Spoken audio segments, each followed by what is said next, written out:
Quentin doesn't come and speak to us soon, I'm going to burn those bloody scrapbooks. Nev Campbell over there. Wasn't even in the film.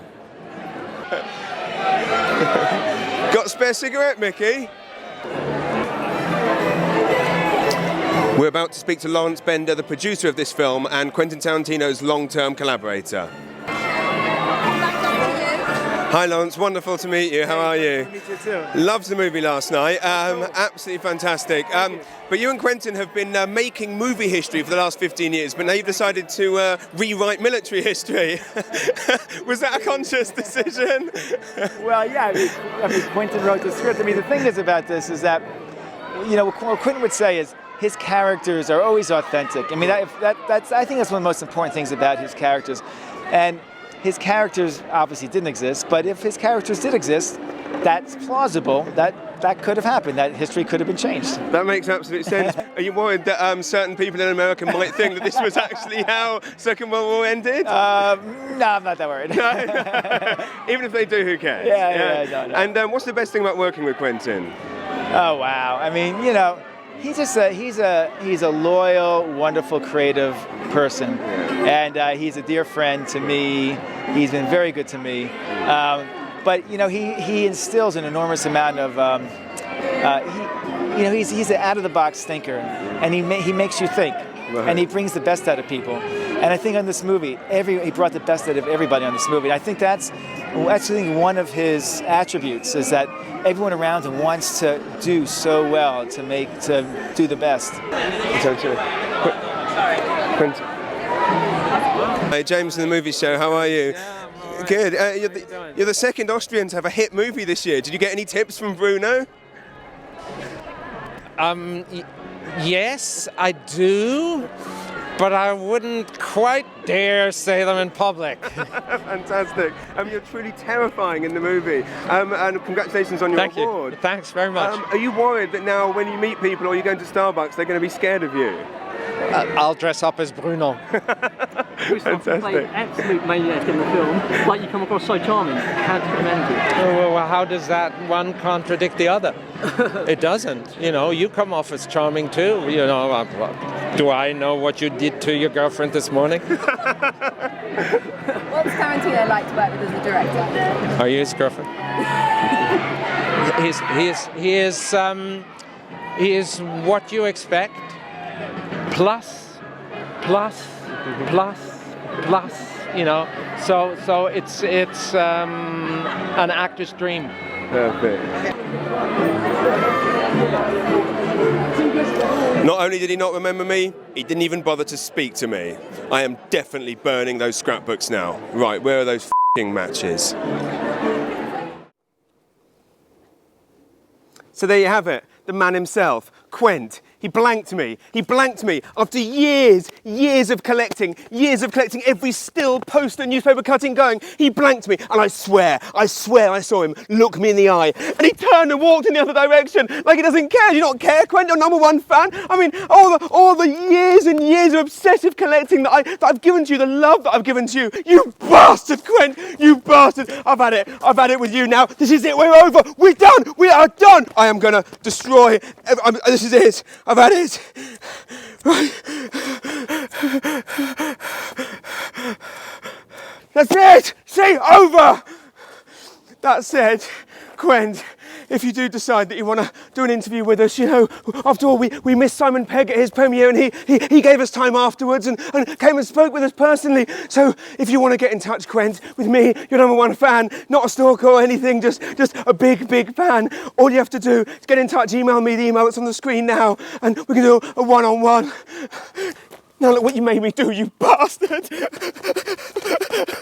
Ow! Ow! Hello! On last month's episode, I reflected on the life and work of our good friend the Duke, John Wayne. And afterwards, I got to thinking, who was our English equivalent? Who was our tough as old boots, man's man? At first, it was a bit of a struggle, and then it hit me. Of course, it was none other than our beloved Charles Hawtrey. The stupid amongst you may be questioning this, but there are two very specific reasons why these two were so alike. Firstly, they both drank like a fish. And secondly, although for very different reasons, they both walked like a cowboy. Hawtrey made an early start to a career that was to span nearly 60 years. Following study at the Italia Conti Academy of Theatre Arts in London, he embarked on a career in the theatre as both actor and director before he moved to the cinema, where he regularly appeared supporting Will Hay in the 30s and 40s in films such as The Ghost of St Michael's and Where's That Fire?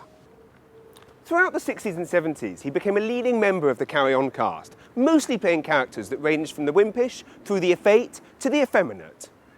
His last film was Carry On Abroad in 1972, after which he was dropped from the series. Hawtrey's growing alcohol consumption, which had begun to noticeably worsen since Carry On Cowboy in 1965, was beginning to affect his work. See? A cowboy film! I told you he was similar to Wayne!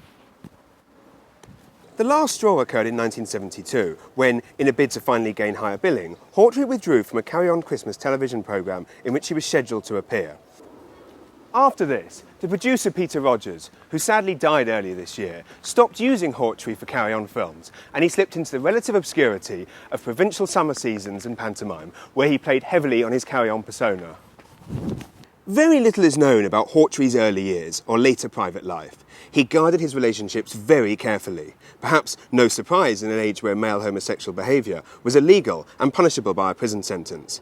His outrageous drunken promiscuity, however, did not portray homosexuality in a positive light, nor did his general demeanour and increasing eccentricity with those around him earn him many, if any, close friends. In later years, Hawtrey's mother had to come and live with him because she was suffering from senile dementia. Kenneth Williams describes an incident in which Hawtrey's mother's handbag caught fire when she dropped her cigarette into it. Hawtrey, without missing a beat, poured in his cup of tea and carried on his story.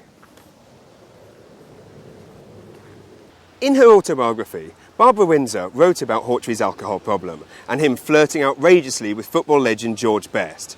While filming Carry On Spying, she thought he'd fainted from fright at a dramatic scene on a conveyor belt. In fact, he had passed out because he was drunk.